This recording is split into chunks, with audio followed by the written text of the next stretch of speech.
Hey guys, Jeffries here, and welcome to the second episode of FMTB, otherwise known as Football Manager The Basics. Last episode, we just did the initial setup. This episode, I'm going to do this meeting quickly, and we're going to start looking at tactics. I didn't mean to click that one. I suppose I'm going to have to do the press conference. This is a boring bit of the game. Just meeting with the chairman, the board, whoever. That is loan players doing loany things, subscriptions.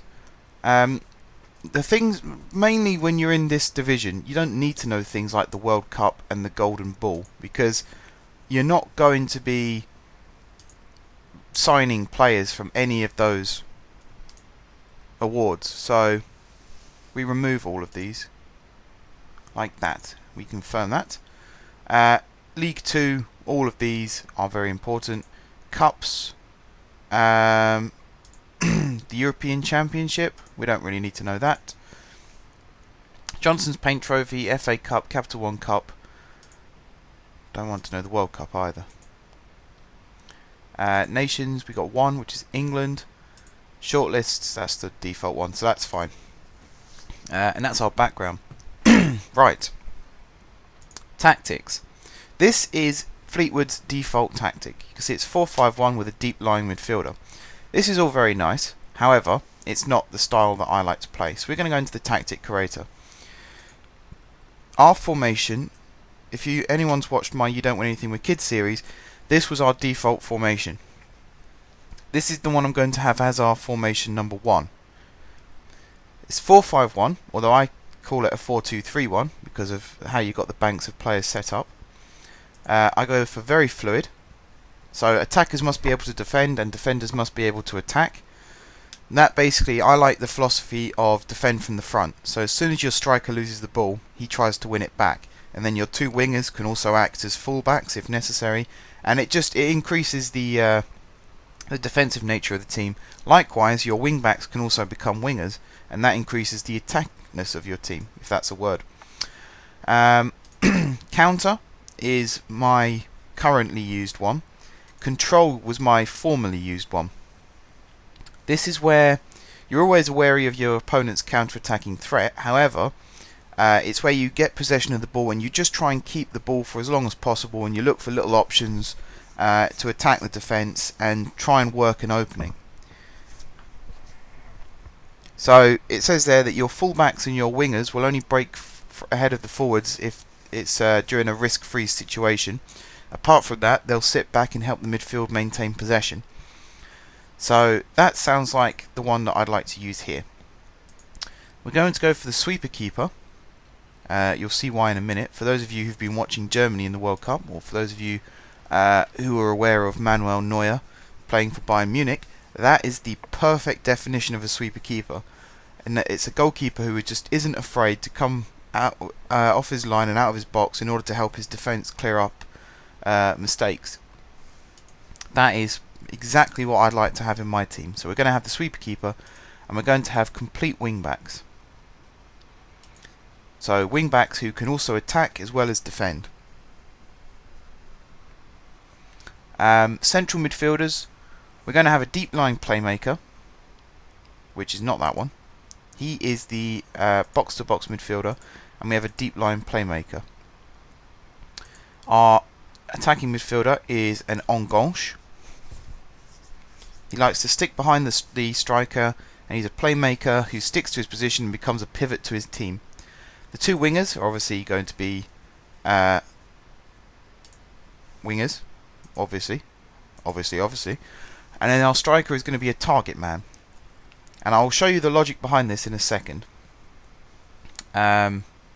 He's going to be an attacking target man. Everything here is set to attack. Although I think that one, yeah, that is still attack. This one is going to be defend. Although I'm going to switch it to support. This one is support, and it's going to stay like that. These two are attack, and this one is support. Okay, now it's time to save the tactic, and I'm going to save it as FMTB1. And this is the finished product. Right, why have I got this as a deep line playmaker, and why have I got this as a target man? The idea being, say the keeper gets the ball, he is a sweeper keeper. The first thing he will do is throw it out to this wing back, who will then run up the line and maybe knock it inside to this player. This player's job is then to play a diagonal ball across the top of their opposition back line into the path of the target man. He then has a choice of 3 players to knock it down to.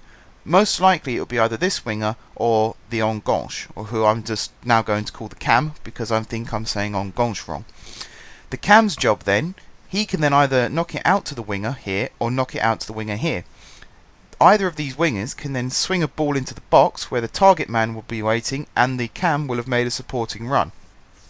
The box-to-box midfielder can also make this run instead of the cam, if the cam's caught up by playing the initial pass out wide. And then if the attack breaks down, the deep line playmaker should be roughly on the halfway line and the box-to-box midfielder can make his way back. That is the basic theory behind this formation for me. The bonus behind that then also is if this wing back has made the run forward, this one would have also made the run forward, and hopefully both of them, when the possession is lost, will be deep enough in the opposition half. Is that right? I think that's right. Close enough to the halfway line anyway, to be able to make the run back and help defend. We're then going to add team instructions.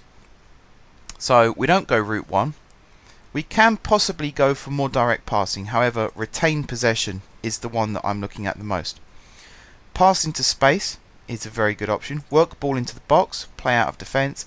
Shorter passing. I'm going to have that one set up as well. We're going to have early crosses, which are going to be floated.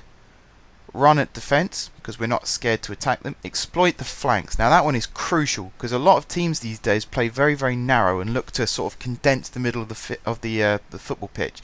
We like to exploit the flanks to get the crosses in. And actually, I'm going to change this to drill crosses, and we're going to look for the overlapping run. We're going to play wider, as we've already said. I'd like to push higher up defensively. We got the sweeper keeper if things go wrong. Roam from positions. Now this is also crucial. It's to do with having a fluid team. If, say, your centre midfielder has an option to run out wide and it will help him keep the ball and it will also help the team with their attack, I'd rather they did that than stick to position and have them forced to stay within a certain boundary on the pitch. So we're going to do that. Allow wide players to swap wings. That's important for me as well, because that means that an opposition fullback doesn't necessarily know who they're marking at any given time. So it's that little bit of gamesmanship that I like to use just to keep the ball and to keep the opposition guessing.